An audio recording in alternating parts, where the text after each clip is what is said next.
August 15, 2023, hundreds of police officers launched pre-dawn raids across Singapore.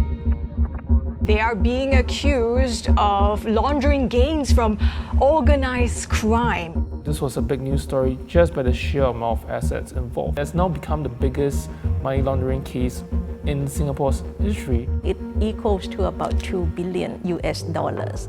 For decades, the Asian city has welcomed foreign money, resulting in it becoming one of the wealthiest countries on the planet. But beyond all the legitimate investment, Singapore's openness is now under scrutiny.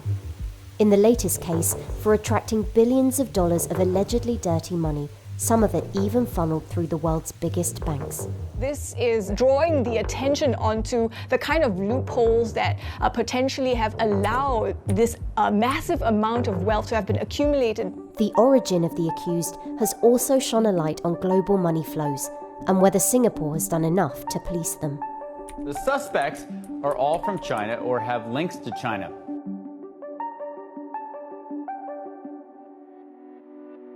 Singapore is a small country, so it is an economy that cannot sustain domestic consumption the way bigger countries like China or the US can. And that's why investments are critical to Singapore's growth.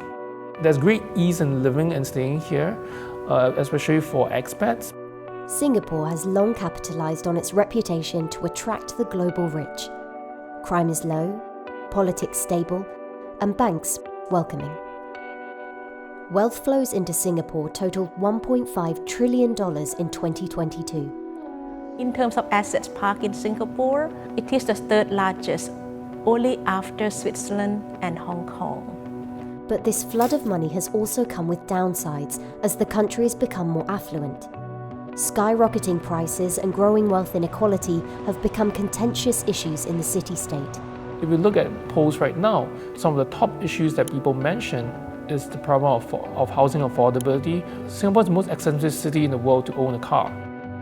There is a danger that this resentment and unhappiness starts to be conflated with the issue of a lot of these foreigners coming in. A sizable amount of the money coming into Singapore is from China.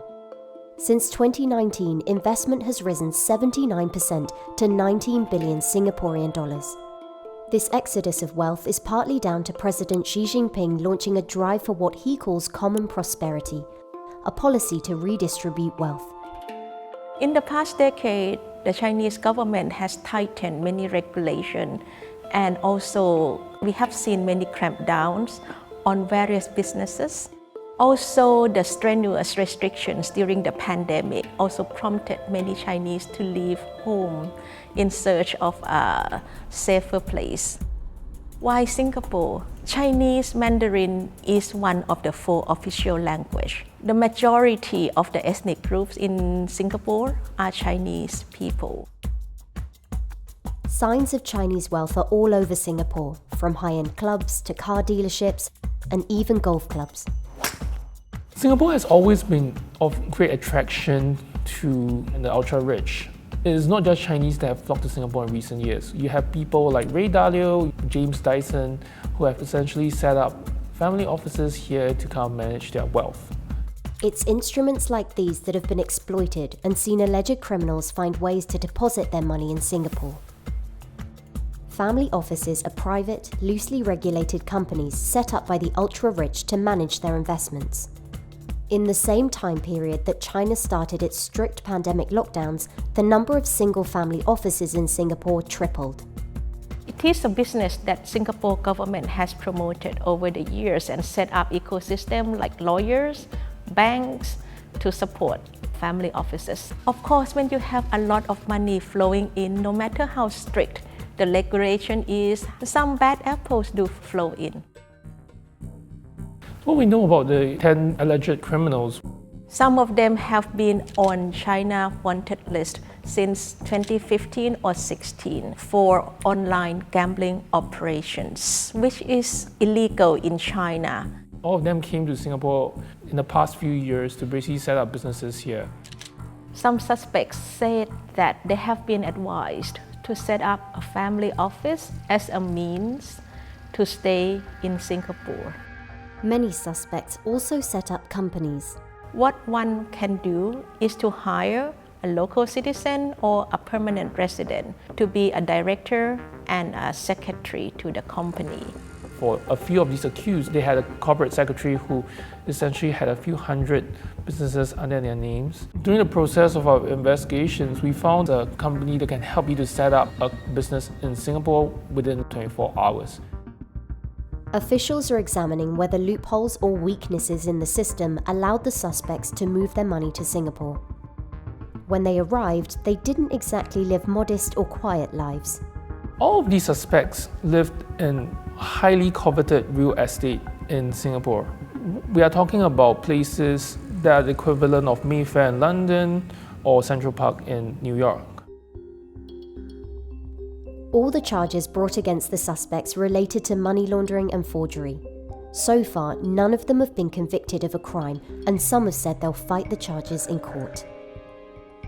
We have to be very careful, we have to be very discreet, keep it small, but examine the links and then move in so that the money doesn't move out of Singapore.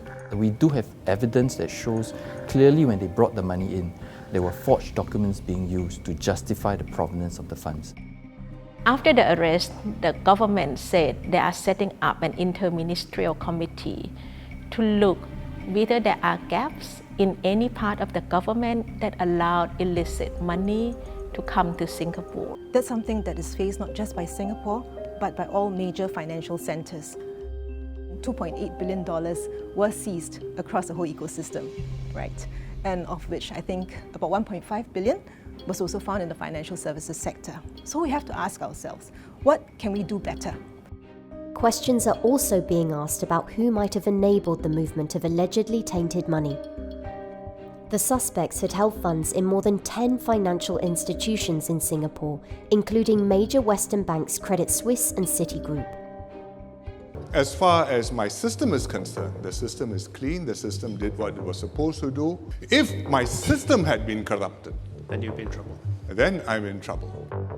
The essential question for not just Singapore, but any financial hub is how much is the cost and how much is the risk that you are willing to take in order to attract the wealthy and businesses, while at the same time maintaining the amount of safeguards in order to deter potential illegality from coming in.